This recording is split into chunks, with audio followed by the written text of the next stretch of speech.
Introducción al libro del Apocalipsis. Los videos que vamos a presentar, y este es el primero, están grabados por el padre Claudio Doglio. Es un biblista italiano, profesor en la Facultad Teológica de Milán y autor de numerosos libros sobre la Biblia, entre ellos el del Apocalipsis. Conozcamos la Biblia, el Apocalipsis de Juan, una visión introductoria.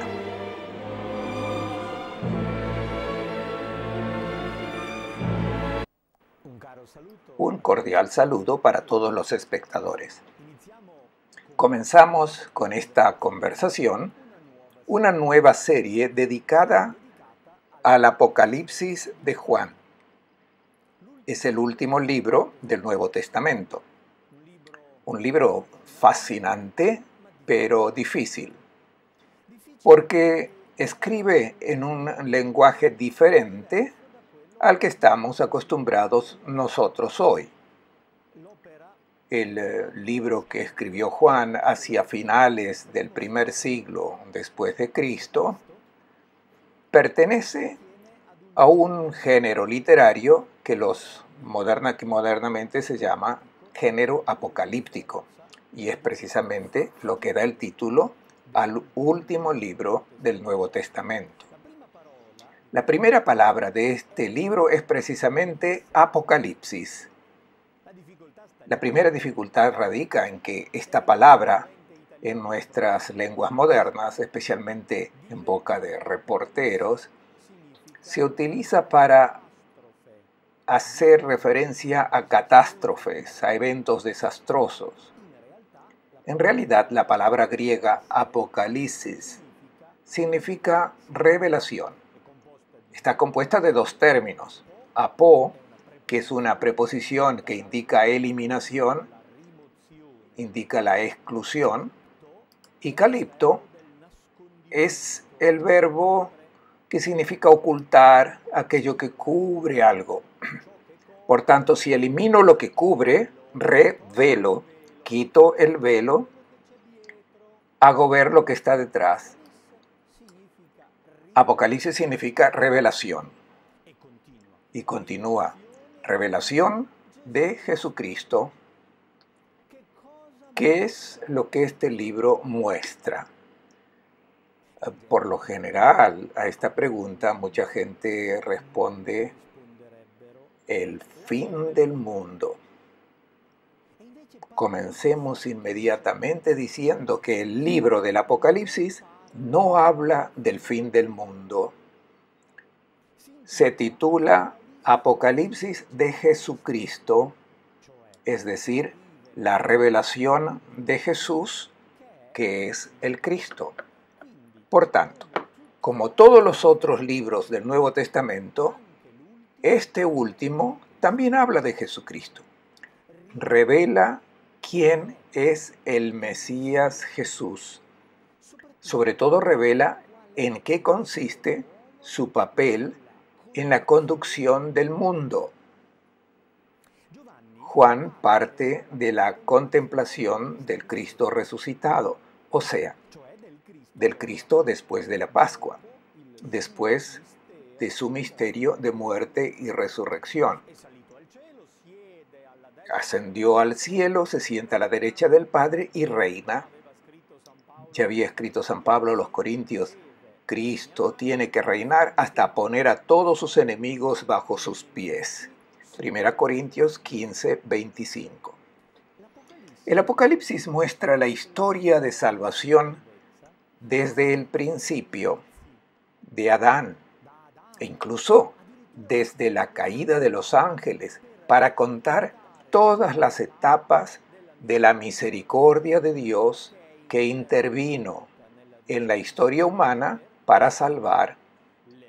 El evento decisivo que ha revertido la situación es la muerte y resurrección de Jesús. Ahora es cuando el reino ha llegado. El resucitado ascendió al cielo y se sienta a la derecha del Padre, y su reino no tendrá fin. El Señor tomó posesión de su reino, inauguró el reino y está realizando y está reinando aunque las cosas en el mundo continúan andando mal. Los cristianos de la primera comunidad, especialmente aquellos que vivieron alrededor de San Juan, en el entorno de Éfeso, capital de la provincia de Asia y que hoy llamamos Turquía, a esa zona en la costa occidental de Turquía, los cristianos de ese ambiente se encontraban en serias dificultades y quizás alguien se habrá preguntado cómo es posible afirmar que Cristo reina y que Él sea el que manda si en cambio el emperador de Roma es el que manda. Y son muchas otras las fuerzas que nos oprimen, las leyes de la economía, del mercado, y nosotros estamos en una situación de gran malestar, de opresión. El Apocalipsis nació como una obra de consuelo y aliento y se dirige naturalmente a una comunidad creyente que está pasando pruebas muy duras. Esto es típico del género apocalíptico. El que escribe una revelación quiere mostrar cómo, más allá del velo, está el control de lo que está pasando aquí. Por tanto, no estamos abandonados. El mundo no está a merced de las fuerzas oscuras. Incluso si el mal parece tener el predominio, el reino pertenece al Señor y a su Cristo. Por tanto, Juan revela el señorío de Cristo para consolar a sus cristianos en dificultad y para alentarlos a que sean coherentes en el testimonio de su fe cristiana. Los cristianos tenían diferentes tipos de dificultades en la confrontación con los romanos, porque el imperio comenzaba a pedir obediencia y adoración al emperador como una divinidad, como un dios. Y tenían aún más problemas serios con la mentalidad griega, filosófica y mágica, muy generalizada en el ambiente de Éfeso. También tenían problemas con los judíos, que eran muy fuertes en esa región. Y a partir de los años 80, los judíos tuvieron fuertes controversias contra aquellos que los judíos consideraban herejes cristianos. También tenían dificultad dentro de ellos mismos, de la comunidad, porque se habían creado divisiones por motivo de diferentes opiniones, y algunos cristianos eran de una mentalidad y otros tenían otra diferente, y los grupos se enfrentaban entre sí. En esta difícil situación nace el Apocalipsis de Jesucristo según Juan. Los primeros versículos de esta obra son un título de presentación. Y luego, el trabajo se presenta como una carta de Juan a las 7 iglesias que están en Asia. Cuando se dice Asia, se refiere a la provincia romana llamada así. Hoy usamos el término Asia, naturalmente, para indicar un continente enorme. Pero en tiempo de Juan era una pequeña región donde había 7 ciudades a las que Juan dirige los mensajes. No existían solamente estas 7 ciudades dentro de las cuales existían las comunidades cristianas, pero los números en el Apocalipsis tienen un significado no cuantitativo, sino cualitativo. Y cuando se dice 7 se entiende la totalidad. Escribiendo a las 7 iglesias quiere decir que Juan escribe a todas las iglesias simbolizadas por estas 7 concretas. Les deseo el favor y la paz. Parece un comienzo paulino, parece el comienzo de una carta. La paz y la gracia deseada vienen de 3 fuentes: el Padre, el Hijo y el Espíritu Santo. De parte de aquel que es, que era y que será. Dios se presenta con estos 3 matices temporales: en el pasado, en el presente, en el futuro inminente. No dice el futuro que será, sino que viene, que está viniendo. Segunda fuente, de parte de los 7 espíritus que están ante su trono. Es el Espíritu Santo, imaginado en 7 llamas, en 7 formas. En la liturgia llamamos al Espíritu septiforme y hablamos de los 7 dones del Espíritu Santo para indicar la totalidad del Espíritu y de la gracia que de él emana. Tercera fuente, de parte de Jesucristo, el testigo fidedigno, el primogénito de los muertos, el Señor de los reyes del mundo. Se otorgan 3 títulos importantes a Cristo. Él es el testigo fiel y, mejor decir, digno de fe. Él es quien garantiza la revelación de Dios y la resurrección de los fieles. Es el primero en haber pasado a esta situación y se convirtió en el príncipe y cabeza de los reyes de la tierra. Por eso puede garantizar a los fieles gracia y paz.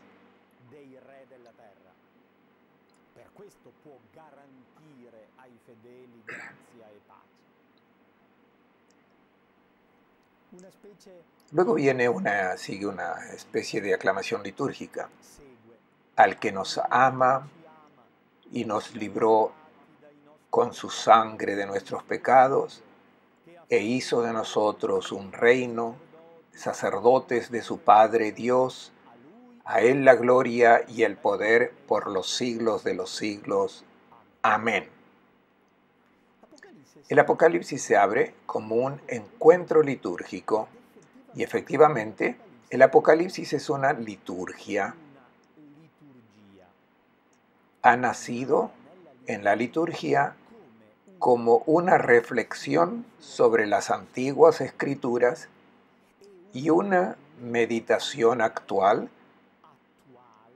del poder que el Cristo resucitado ejercita en la historia.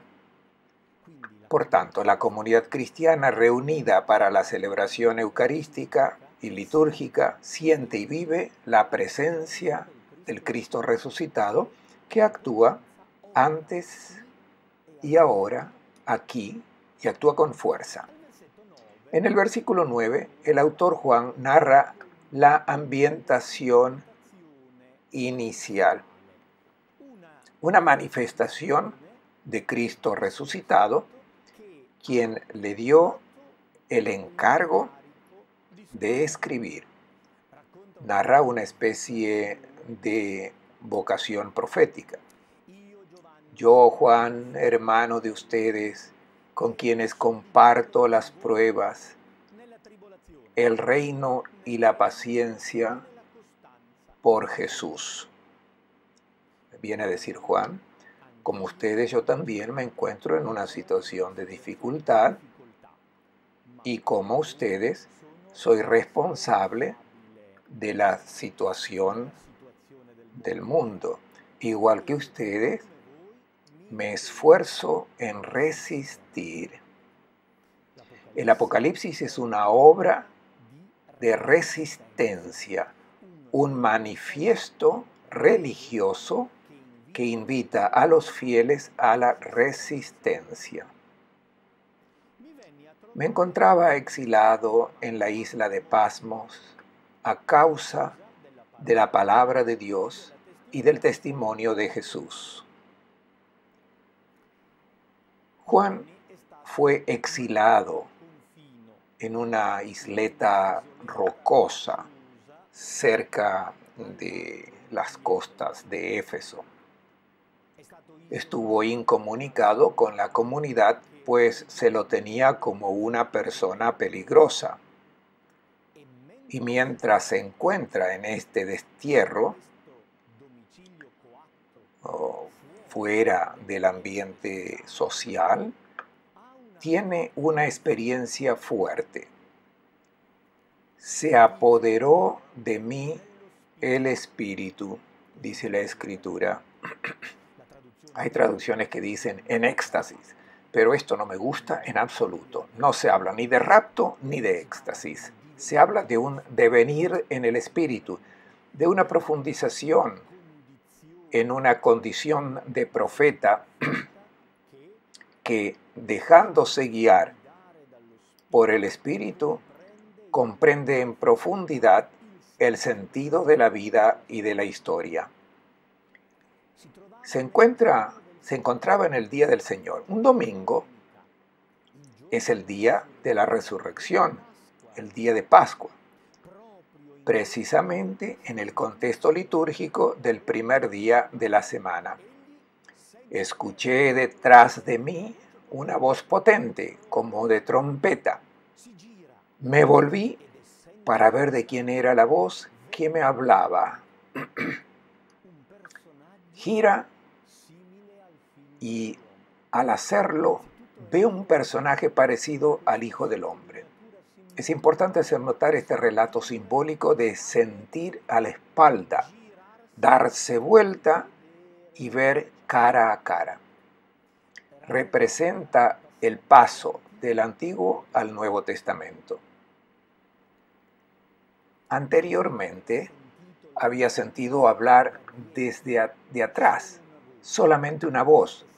Luego, habiéndose dado vuelta, girado, o sea, habiéndose convertido, Juan pudo ver cara a cara al Cristo resucitado, descrito con todos los elementos tomados de los antiguos profetas, especialmente de Daniel y Ezequiel.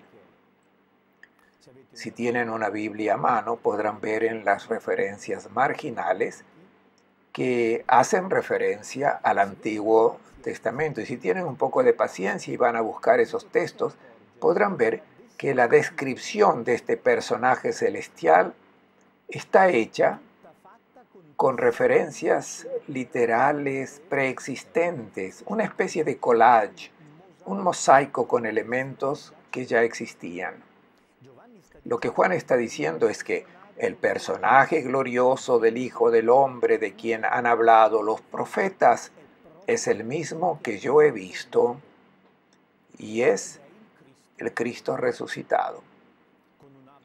Una figura humana vestida de larga túnica, el pecho ceñido de un cinturón de oro, cabeza y cabello blancos como la lana blanca o como nieve. ¿Se han imaginado alguna vez al Cristo con cabellos blancos? ¿Por qué lo presenta de esa manera? Porque el libro de Daniel, allí se menciona que el Padre Eterno es presentado con el cabello blanco. Es un título de honor, de respeto, de antigüedad. Es un elemento simbólico que caracteriza la divinidad.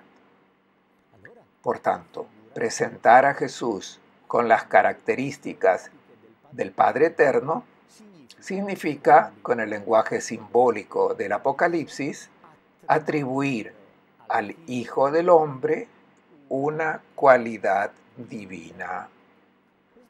Este juego de palabras es importante porque comunica un mensaje teológico. Los ojos como llama de fuego, los pies como de bronce y brillante y acrisolado, la voz como el estruendo de aguas torrenciales. En su mano derecha sujetaba 7 estrellas, de su boca salía una espada afilada a doble filo, su aspecto como el sol brillando con toda su fuerza. Al ver esto, caía a sus pies como muerto. La reacción de la criatura frente a la aparición del divino es la debilidad extrema. Pero él, poniéndome encima la mano derecha, me dijo: no temas. Este es el símbolo inicial. El Cristo resucitado se presenta a la comunidad en la persona del profeta que guía a esa comunidad. Pone su mano sobre ese hombre caído como un muerto y le dice: no tenga miedo. Yo soy el primero y el último, el que vive. Estuve muerto y ahora ves que estoy vivo por los siglos de los siglos y tengo las llaves de la muerte y del abismo. Este es el elemento más claro que caracteriza al Señor Jesús. Estuve muerto, pero estoy vivo. De esta manera presenta la figura de Cristo muerto y resucitado, actualmente en la posición reinante de aquel que tiene las llaves del mundo de los muertos. Él es el que manda, Él es el que puede abrir, es el que quiere abrir. Y le dice a Juan, y a través de Juan, a la comunidad y también a nosotros: no tengan miedo, en el universo yo soy el que mando. Ten en cuenta mi situación de debilidad y de muerte, pero ten también en cuenta que he vencido y gobierno el universo. Tengo el poder sobre la muerte. Por tanto, escribe lo que viste y envíalo a las 7 iglesias. La visión es el punto de partida de la misión. Después de haber hecho la experiencia fuerte del Cristo resucitado, Juan debe comunicar a los demás su experiencia. Porque me has visto, escribe a las 7 iglesias. Y lo que sigue es la descripción simbólica que Juan ofrece del reino de Cristo en la historia del mundo. Pero para comenzar, y sin acabar el discurso directo, el Cristo resucitado se manifiesta a Juan y le dicta 7 mensajes para 7 comunidades cristianas que vivían en la zona de Éfeso. Son las 7 cartas que ocupan los capítulos 2 y 3 del Apocalipsis, pero de esto hablaremos en la próxima conversación. Hasta la próxima.